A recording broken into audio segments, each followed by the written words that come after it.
Je ne suis pas du genre à chercher la pitié. Mais parfois, rester silencieuse, c'est juste accumuler l'essence avant l'explosion.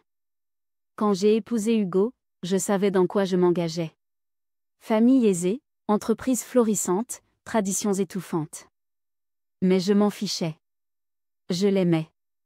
Ce que je n'avais pas anticipé, c'est à quel point sa mère me ferait sentir comme une intruse, un parasite dans leur petit monde bien fermé. Je bosse depuis 2 ans dans leur boîte. Marketing. J'arrive tôt, je repars tard. Je me donne à fond. Mais chaque fois que je propose une idée, on m'interrompt. Quand je parle en réunion, c'est comme si je marmonnais dans le vide. Et Brigitte, sa chère maman, me regarde toujours avec ce petit sourire au teint, comme si j'étais une erreur de casting.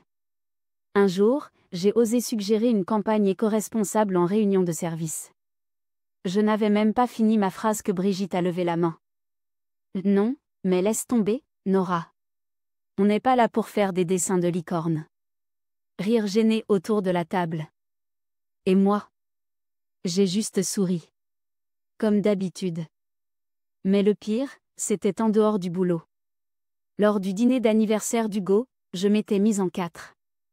Réserver le resto préféré de son enfance, rassembler quelques amis proches, soigner chaque détail.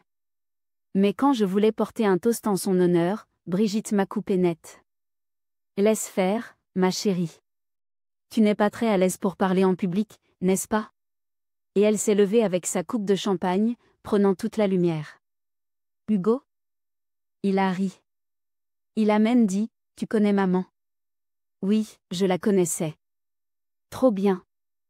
J'étais l'épouse invisible. Polie. Discrète. Qui ne faisait pas de vagues.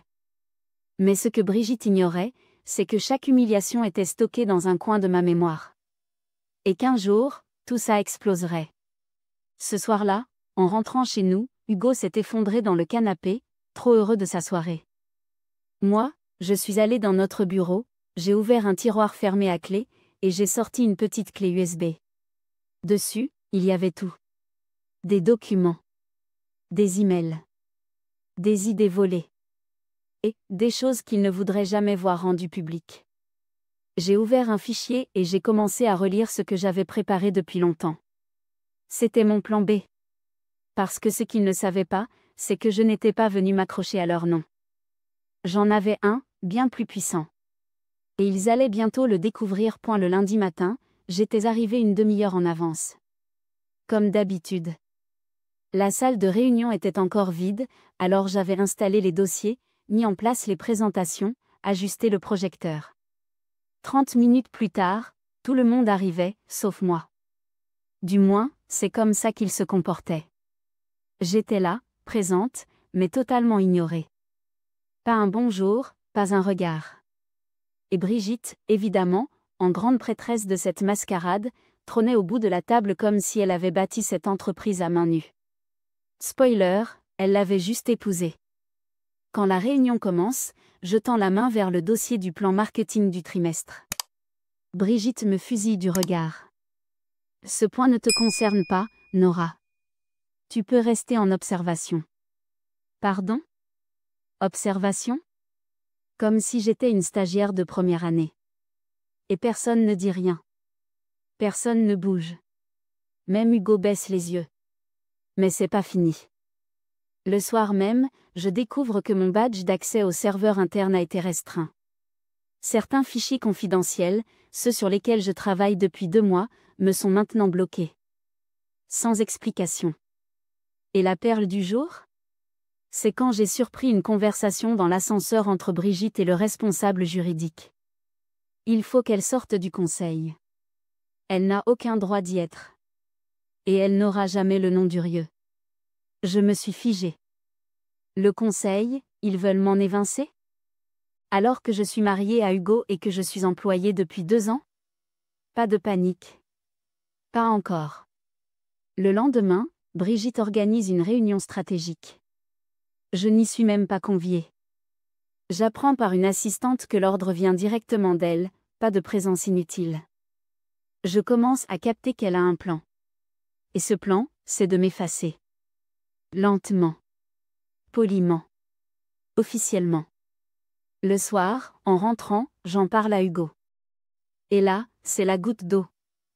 Tu sais comment est ma mère. Ne fais pas attention. Ne fais pas attention? Elle me pousse littéralement vers la sortie, et lui, il détourne les yeux? À ce moment-là, quelque chose se brise en moi. Pas de tristesse. Pas de colère. Juste, une lucidité glaciale. Je suis face à une femme qui a fait de l'humiliation un article. Et je suis mariée à un homme qui la laisse peindre sur moi tous les jours. Mais voilà ce qu'ils ignorent tous, je ne suis pas une pièce rapportée. Je suis une bombe à retardement. Et chaque silence, chaque exclusion, chaque injustice, c'est une seconde de plus sur le décompte. Je commence à rassembler les pièces du puzzle. Email, témoignages, preuves d'action discriminatoire. Et pendant que pensent m'enterrer, moi, je creuse leur tombe médiatique. Croyez-moi, ce n'est plus qu'une question de temps. Il y a un moment dans la vie où tu réalises que peu importe combien tu donnes, certaines personnes ne te verront jamais comme légitime. Et parfois, c'est ce moment précis qui fait basculer toute l'histoire. Tout a commencé par un simple fichier. Une stagiaire nommée Émilie m'a discrètement envoyé un message un soir. Salut. Je crois que t'as été effacé du dernier projet. Mais c'est toi qui l'as écrit, non? Je clique. Et là, choc.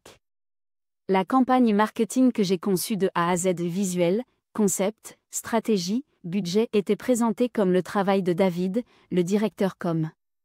Brigitte l'avait fait signer à son nom pour le pitch devant les actionnaires. J'étais dégoûtée, mais pas surprise. Je savais que ce jour viendrait. Ce qui m'assied, en revanche, c'est qu'ils avaient même supprimé mon accès au dossier final. Le lendemain, j'ai tenté de garder la tête froide. Je me suis dit, concentre-toi, Nora. T'es pas là pour te plaindre. T'es là pour observer, et frapper au bon moment. Et le destin m'a offert une scène en or. Une cliente très influente, que Brigitte courtise depuis des mois, débarque dans les locaux pour une visite. Pendant la réunion, elle s'arrête, me regarde et me dit. Vous êtes bien la créatrice de la campagne pour la gamme Ecolux? J'ai adoré. Vous avez une vraie vision. Brigitte a blêmi. Littéralement. Elle a bredouillé un faux sourire, puis a tenté de détourner la conversation vers ses valeurs familiales, comme si elle avait tricoté la stratégie toute seule dans sa cuisine. Mais la cliente n'en démordait pas. Elle voulait m'y parler. À moi. Et pour la première fois, j'ai vu Brigitte perdre le contrôle. Plus tard, elle m'a convoqué dans son bureau. Seule. Derrière son regard glacé, je sentais la haine. Tu commences à prendre trop de place. Pardon. Tu as été recueillie ici, Nora. Mais tu n'as jamais vraiment été l'une des nôtres. Je me suis redressée lentement. Il y avait ce silence tendu, coupant comme une lame. Puis elle a lâché la bombe. Tu ne fais pas partie de cette famille. Tu ne fais pas partie de cette entreprise. Tu es un accident dans l'équation. Et tu es viré. Pas de procédure. Pas de justification. Juste un renvoi humiliant, jeté comme un déchet devant le reste de l'équipe. J'ai ramassé mes affaires. Lentement. Sans mots. Et au moment de franchir la porte, j'ai souri. Pas par faiblesse. Pas par peur. Par préparation. Parce qu'il venait de me donner la meilleure excuse possible pour activer ce que j'avais toujours gardé en réserve. Et croyez-moi, le vrai pouvoir, c'est pas celui qu'on montre. C'est celui qu'on dissimule, jusqu'à ce que ce soit trop tard. Je ne suis pas partie fâchée. Je ne me suis pas non plus effondrée. J'ai juste souri. Brigitte pensait qu'elle avait gagné. Qu'en m'expulsant devant tous les employés, elle venait d'effacer le seul problème de son entreprise. Ce qu'elle ignorait, c'est qu'en me renvoyant, elle venait de signer sa propre fin. Je suis sortie calmement. Dans le couloir, tous les regards étaient fixés sur moi. Certains étaient gênés. D'autres, curieux.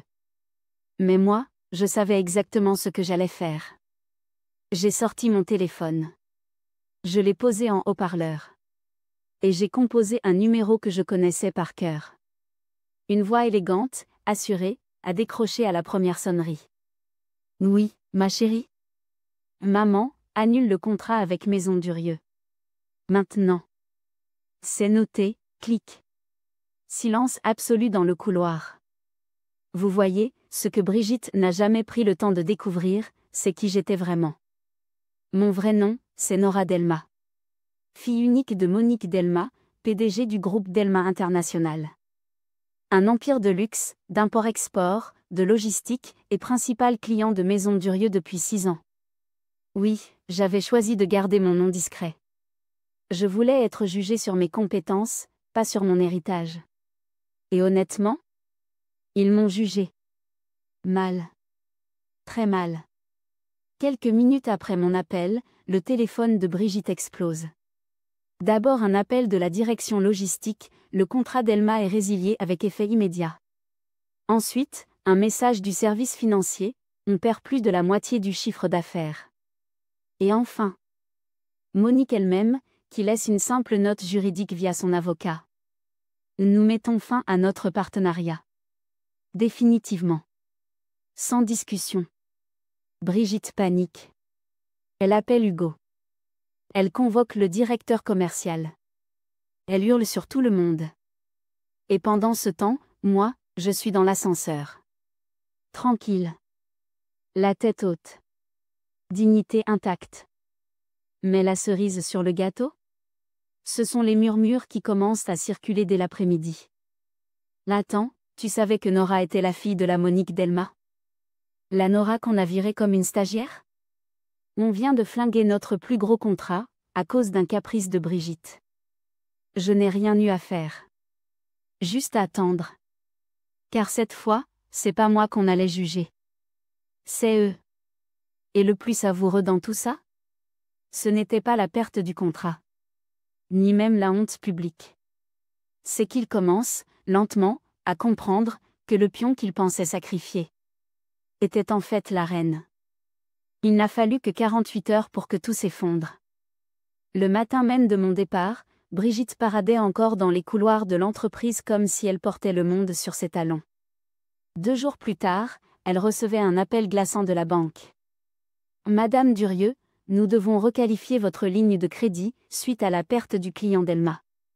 Traduction, on ne vous fait plus confiance. Mais ça, ce n'était que le début. Les actionnaires ont flairé le scandale à des kilomètres. Certains exigeaient une réunion d'urgence. D'autres vendaient déjà leur part dans la panique. Le contrat que ma mère a annulé représentait plus de 60% du chiffre d'affaires annuel de la société. Et dans un business comme celui-là, perdre un client majeur, c'est comme couper la tête d'un géant. Il tombe. Brutalement. Et ce qui les a vraiment achevés ? C'est que je n'ai rien dit. Pas une interview. Pas une publication. Pas une explication. Je les ai laissés mijoter. Hugo, lui, m'a appelé. 3 fois. D'abord en colère. Tu vas vraiment laisser ma famille s'effondrer pour une querelle d'ego ? Ensuite, inquiet. Tu ne m'as rien dit, Nora. Tu es la fille d'Elma ? Depuis le début. Et enfin, presque suppliant. Où on peut se parler ? Juste toi et moi. Mais il n'y avait rien à dire. Parce que pendant 2 ans, j'avais attendu qu'il me défende. Et il avait choisi le silence. Encore et encore. Pendant ce temps, un de mes contacts dans l'entreprise m'a discrètement fait suivre un document confidentiel. Il s'agissait d'une note interne, écrite par Brigitte. Nora n'a aucune légitimité au sein du conseil. Il est temps de la faire sortir proprement. Proprement ? Elle m'avait jeté comme un vulgaire fichier corrompu. Mais ce qu'elle n'avait pas prévu, c'est que j'étais copropriétaire indirect d'une partie de l'entreprise, via un fonds de placement discret, mis en place par ma mère des années auparavant. Brigitte n'avait jamais fait ses devoirs. Et maintenant, elle en payait le prix. Dans les jours qui ont suivi, plusieurs employés ont quitté le navire. Certains m'ont écrit. On regrette de t'avoir laissé seule. C'était injuste ce qu'ils t'ont fait. Si tu construis autre chose, on veut en faire partie. Et moi, dans le calme de mon salon, je commençais à assembler le puzzle final. Les pièces étaient prêtes. Tout ce qu'il me restait à faire, c'était d'avancer le dernier pion. Et croyez-moi, ce n'était que l'échauffement. Je me suis éloignée. Pas pour fuir, mais pour mieux revenir. J'ai passé les jours suivants dans une maison de famille isolée, quelque part entre les montagnes et le silence. Là-bas, loin du bruit des réunions, loin des sourires hypocrites, j'ai enfin pu respirer. Et réfléchir.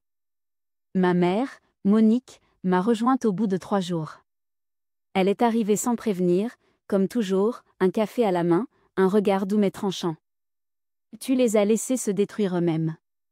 C'est ce que je t'ai appris? Non. Tu m'as appris à frapper quand personne ne s'y attendait. Et c'était exactement ce que j'avais l'intention de faire. On a passé la soirée à passer en revue les statuts juridiques de Maison Durieux. Elle avait tout prévu. Depuis des années. Des participations minoritaires réparties dans des holdings. Des liens de partenariat invisibles mais bien réels. Et maintenant, on avait tout ce qu'il fallait pour prendre le contrôle. Sans scandale. Sans procès. Juste, avec intelligence. Mais je lui ai dit une chose très clairement. Je ne veux pas me venger. Je veux réparer. Je veux qu'on n'humilie plus jamais quelqu'un comme ils m'ont humilié. Elle m'a souri. Pas un sourire de guerre. Un sourire de fierté. Tu ne ressembles à aucun Durieux. Et c'est pour ça que tu vas tout changer. Dès le lendemain, j'ai convoqué mon propre conseil de guerre. 2 avocats, une analyste en fusion-acquisition et une consultante RH spécialisée dans la réorganisation d'entreprises familiales.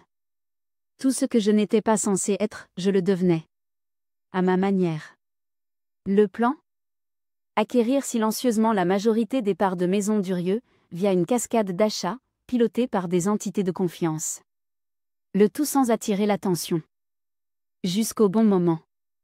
Et ce moment allait être le gala annuel de l'entreprise. Le grand événement où Brigitte comptait briller, rassurer les investisseurs, effacer l'incident Nora comme une tache sur son tailleur. Ce qu'elle ignorait, c'est que le soir du gala, le micro qu'elle tiendrait serait celui de sa remplaçante. Avant de dormir ce soir-là, je suis allée chercher une boîte en bois que ma grand-mère m'avait laissée. Dedans, il y avait une vieille montre, un carnet et une lettre. Je l'ai lue pour la 100e fois. Le vrai pouvoir, Nora, ce n'est pas la domination. C'est la maîtrise. Ceux qui contrôlent leurs nerfs, contrôlent tout. J'étais prête. Pas pour un spectacle. Pour une prise de pouvoir. Silencieuse. Définitive. Irréversible. Le soir du gala est arrivé. Les lustres brillaient, les serveurs glissaient entre les invités comme des ombres bien habillées, et Brigitte rayonnait. Elle riait fort, faisait claquer ses talons sur le parquet comme si elle marchait sur des trophées, et saluait les actionnaires comme une reine sûre de son trône. Personne n'aurait pu deviner que dans quelques minutes, ce trône allait s'effondrer sous ses pieds. Je suis entrée discrètement, vêtue d'un tailleur ivoire. Pas accent grave l'œil, mais suffisant pour qu'on me remarque. Pas comme la petite fille par alliance, non, comme une inconnue qui dégage une étrange confiance. Je voyais les regards se tourner. Certains me reconnaissaient à peine. Les autres se demandaient juste, mais, qui est-elle pour avoir l'air si calme ici? Et c'est là que tout a commencé. Un des actionnaires s'est approché de Brigitte avec un grand sourire. Brigitte, j'ai bien reçu la lettre de réorganisation. Très clair, très élégant. Nora a vraiment fait un travail impressionnant. Je l'ai vue se figer. À ce moment précis, elle ne comprenait pas encore l'ampleur de ce qu'elle venait d'entendre. Mais d'autres l'ont suivi. 3, 4, 10 actionnaires sont venus me saluer, me parler de la nouvelle vision stratégique, des réformes intelligentes, du repositionnement international. Brigitte a tenté un sourire figé. Puis elle s'est approchée de moi, le regard fuyant mais piqué de venin. Tu crois que c'est ton moment de gloire? Tu es ici grâce à moi. Tu es une pièce de musée qu'on a sortie pour faire plaisir à mon mari. Rien de plus. Je l'ai regardé droit dans les yeux. Non. Je suis la pièce qui manquait à ton puzzle. Et maintenant, je suis celle qui tient la boîte. À ce moment-là, les lumières se sont tamisées. Le micro a grésillé. Et la maîtresse de cérémonie a annoncé. Mesdames et messieurs, veuillez accueillir la nouvelle directrice exécutive de Maison Durieux, désignée à l'unanimité par le Conseil stratégique. Mademoiselle Nora B. Un silence. Puis des applaudissements. Et Brigitte blême. Elle avait perdu sans s'en rendre compte. Parce que pendant qu'elle m'écartait, je construisais. Pendant qu'elle méprisait, je fédérais. Et pendant qu'elle se pensait au sommet, elle avait déjà sauté sans parachute. J'ai pris la parole. Calme. Confiante. Je ne suis pas là pour effacer le passé. Je suis là pour bâtir l'avenir. Pas avec des jeux de pouvoir, mais avec des principes. Et surtout, en respectant ceux qu'on avait oubliés, les gens. Brigitte est sortie sans un mot. Et moi, pour la première fois, je me suis sentie chez moi. Non pas dans un château de verre. Mais dans ma propre histoire. Le lendemain du gala, tout le monde ne parlait que de ça. Certains disaient que Brigitte avait fondu en larmes dans le parking. D'autres, qu'elle avait appelé son mari en panique. Mais moi, je ne voulais ni me réjouir, ni m'attarder. Parce que ce que j'avais amorcé allait bien au-delà d'une vengeance personnelle. C'était une reconstruction. Et le plus surprenant, c'est qu'au sein même de l'entreprise, les regards avaient changé. Les employés que je croisais dans les couloirs me souriaient. Certains me remerciaient discrètement. D'autres m'envoyaient des messages anonymes sur l'intranet, du genre « Enfin quelqu'un qui comprend ce que c'est de bosser ici sans piston ». Et puis, il y a eu cette réunion. La première en tant que nouvelle directrice exécutive. Tous les responsables de département étaient là. L'ambiance était tendue au début. Beaucoup s'attendaient à ce que je joue les Brigitte 2.0. Mais j'ai commencé en douceur. Je ne suis pas ici pour faire la chasse aux sorcières. Mais il y a une chose que je ne tolérerai pas, le mépris. Un silence. Puis j'ai déroulé les nouveaux axes de travail. Transparence dans les comptes. Méritocratie pour les promotions. Audit externe pour les fournisseurs. Et surtout, un canal anonyme pour dénoncer les pratiques abusives. Oui, y compris celles qui avaient cours sous Brigitte. Les visages ont changé. Des épaules se sont redressées. Pour la première fois, on respirait dans cette salle. Mais tout le monde n'était pas content. Quelques jours plus tard, je suis tombée sur un email anonyme. Une menace à peine voilée. Tu n'as pas ta place ici.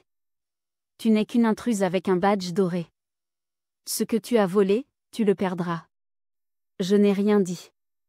Mais j'ai fait activer la cybersécurité. Et devinez quoi? Le message venait du bureau de Damien, le directeur financier, et ancien bras droit de Brigitte. Je ne l'ai pas viré. Pas tout de suite. Je l'ai convoqué. Il est entré, sûr de lui, comme si j'étais une erreur temporaire. Je lui ai montré l'email, les preuves, les logs du serveur. Il a pâli. On peut discuter, a-t-il bredouillé. On aurait pu. Mais maintenant, c'est trop tard. Licenciement pour faute grave. Instantané. Cette décision a été un signal fort. Et là, les langues se sont déliées. On a découvert des contrats truqués, des primes détournées, des fournisseurs fictifs. Brigitte avait tissé une toile, et j'étais en train d'en brûler les fils. Et pendant ce temps, un message m'attendait sur mon téléphone. Ma mère. Juste 2 mots. Je suis fière. Ce jour-là, j'ai compris que je n'avais pas seulement récupéré une place. J'avais ouvert une porte que Brigitte avait verrouillée pendant des années. Et maintenant, plus rien ne serait comme avant. Une semaine après le licenciement de Damien, l'ambiance dans l'entreprise avait changé du tout au tout. Il y avait un calme, presque étrange. Mais je savais que ce n'était que le silence avant la tempête. Car Brigitte n'avait pas dit son dernier mot. Elle avait disparu des radars depuis le gala. Plus de réunions surprises, plus d'appels aux actionnaires. Rien. Mais ça, c'était louche. Trop louche. Et puis un matin, je suis arrivée au bureau et j'ai senti tout de suite que quelque chose clochait. 3 membres du conseil d'administration m'attendaient à la réception.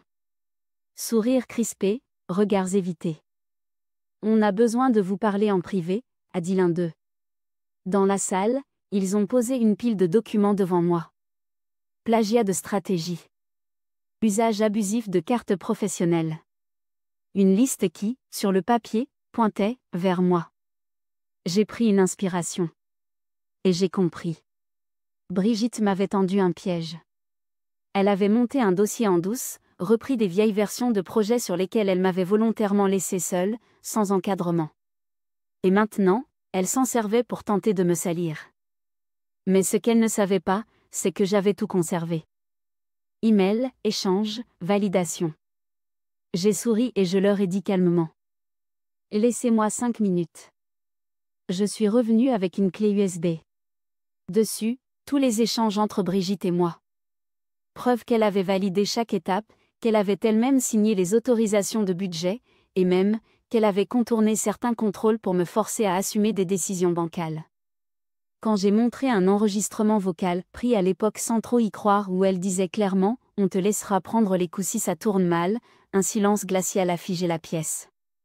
L'un des membres du conseil s'est levé, visiblement furieux.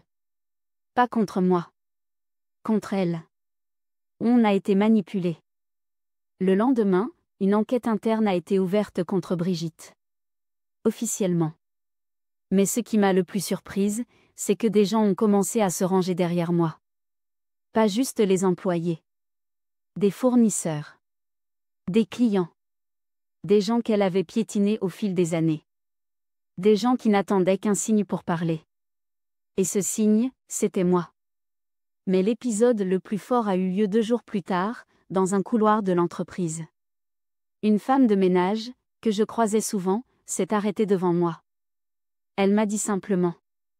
Madame Brigitte m'a toujours ignorée. Vous me regardez. Merci. Et là, j'ai su que je ne me battais pas seulement pour ma place. Je me battais pour tout ce que Brigitte avait rendu invisible. La bataille contre elle ne faisait que commencer. Mais cette fois, je n'étais plus seule. 3 jours après l'ouverture officielle de l'enquête contre Brigitte, l'entreprise vibrait d'une énergie nouvelle. On ne parlait plus qu'une seule langue dans les couloirs, celle de la vérité. Mais Brigitte, elle refusait de tomber sans se battre. Elle est revenue au siège, plus maquillée que jamais, un tailleur rouge vif comme une déclaration de guerre. Et devant tout le personnel rassemblé à l'auditorium, elle a tenté un dernier coup de théâtre. Je suis victime d'un complot interne. Ma loyauté envers cette entreprise est sans faille. Elle a parlé pendant 10 longues minutes, se posant en martyr, accusant des forces obscures d'agir contre elle, et même, insistant lourdement sur mon manque d'expérience. Mais cette fois, personne n'a applaudi. Le silence qui a suivi son discours était brutal. Puis, contre toute attente, une main s'est levée dans l'assistance. C'était Sandra. Une ancienne cadre qui, il y a 2 ans, avait mystérieusement quitté son poste du jour au lendemain. On l'avait à peine revue depuis. Je suis partie parce que Brigitte m'a humiliée en public à cause d'un rapport qu'elle-même avait modifié derrière mon dos, a-t-elle déclaré, la voix tremblante. L'effet a été immédiat. D'autres ont suivi. En moins de 5 minutes, c'était un véritable mur de témoignages. Chacun révélait un petit morceau de l'empire toxique que Brigitte avait construit. Et moi? Je n'ai pas eu besoin de dire un mot. Mon silence parlait pour moi. Mon calme, face à ces accusations, mon regard droit, tout le monde voyait la différence. Mais ce n'était pas fini. Le conseil d'administration, qui jusque-là s'était montré réservé, a pris la parole. Et c'est là que tout a basculé. Et nous avons analysé les éléments apportés. Les preuves sont accablantes. Brigitte, votre contrat est résilié avec effet immédiat. Elle a blêmi.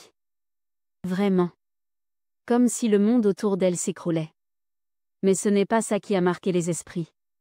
Ce qui a gravé ce moment dans toutes les mémoires, c'est ce qu'elle a dit en quittant la salle, d'une voix glaciale. Vous n'avez pas encore vu la fin. Tout le monde a retenu son souffle. Mais moi, je suis restée droite. Parce que je savais une chose, peu importe les manœuvres qu'elle allait encore tenter, elle n'avait plus aucun pouvoir. Elle avait utilisé la peur comme seule arme, et désormais, plus personne n'avait peur. Le vent avait tourné. Et cette fois, c'est moi qui tenais la barre. Le lendemain du renvoi de Brigitte, une étrange tension flottait dans l'air. Pas celle de la peur ou de l'incertitude. Non. C'était comme une respiration profonde après une apnée prolongée. Les employés souriaient dans les couloirs. Les équipes échangeaient à nouveau librement. Le silence oppressant avait disparu, remplacé par un soulagement palpable. Mais moi, je savais que ce n'était pas la fin. Brigitte ne quitterait jamais la scène sans une dernière tentative de sabotage. Et je ne m'étais pas trompée. 48 heures plus tard, une lettre anonyme est arrivée au siège. Adressée directement au conseil d'administration. Une tentative grossière, bourrée d'accusations ridicules contre moi, détournement de fonds, falsification de diplômes, influence illégitime. Tout y était. Heureusement, j'avais tout prévu. Le nouveau directeur juridique, un allié solide que j'avais discrètement approché depuis des semaines, avait déjà compilé un dossier complet prouvant ma transparence. Il a balayé les accusations une à une devant tout le conseil, preuve à l'appui. Elle a été plus rigoureuse que quiconque ici, a-t-il même ajouté. Si quelqu'un est digne de reprendre cette entreprise en main, c'est bien elle. Et c'est là que le président du conseil m'a regardé, droit dans les yeux, et a prononcé les mots que je n'oublierai jamais. Nous avons vu assez. Il est temps d'officialiser les choses. 1 heure plus tard, j'étais nommée directrice générale par intérim. Pas à cause de mon nom. Pas parce que j'étais la fille de la PDG. Mais parce que j'avais tenu bon. Parce que j'avais défendu mes valeurs sans jamais tomber dans la mesquinerie ou la vengeance gratuite. Ma mère, de retour de convalescence, a assisté à la réunion en visioconférence. Elle m'a simplement dit : « Tu as fait mieux que ce que j'aurais osé espérer. » Pas de larmes. Pas de grandes effusions. Mais dans sa voix, une fierté que rien ne pouvait ébranler. Et Brigitte ? Elle a disparu du paysage. Plus de messages, plus de coups bas. Certains disent qu'elle a quitté le pays. D'autres affirment qu'elle prépare son retour. Franchement, peu importe. Parce qu'aujourd'hui, c'est moi qui suis aux commandes. Et j'ai décidé que l'entreprise ne serait plus jamais un endroit où les ambitieux écrasent les autres pour grimper. Non. Ce serait un lieu de mérite, d'équité, d'audace, mais surtout, un endroit où chacun peut respirer librement. Et à tous ceux qui, comme moi, ont été rabaissés, sous-estimés, invisibilisés, n'oubliez jamais ceci ou vous n'avez pas à hurler pour qu'on vous entende. Il suffit parfois d'agir avec calme, avec intelligence, et de choisir le bon moment pour frapper. Parce qu'au fond, la vraie revanche, c'est de réussir sans jamais devenir comme ceux qui ont voulu vous détruire.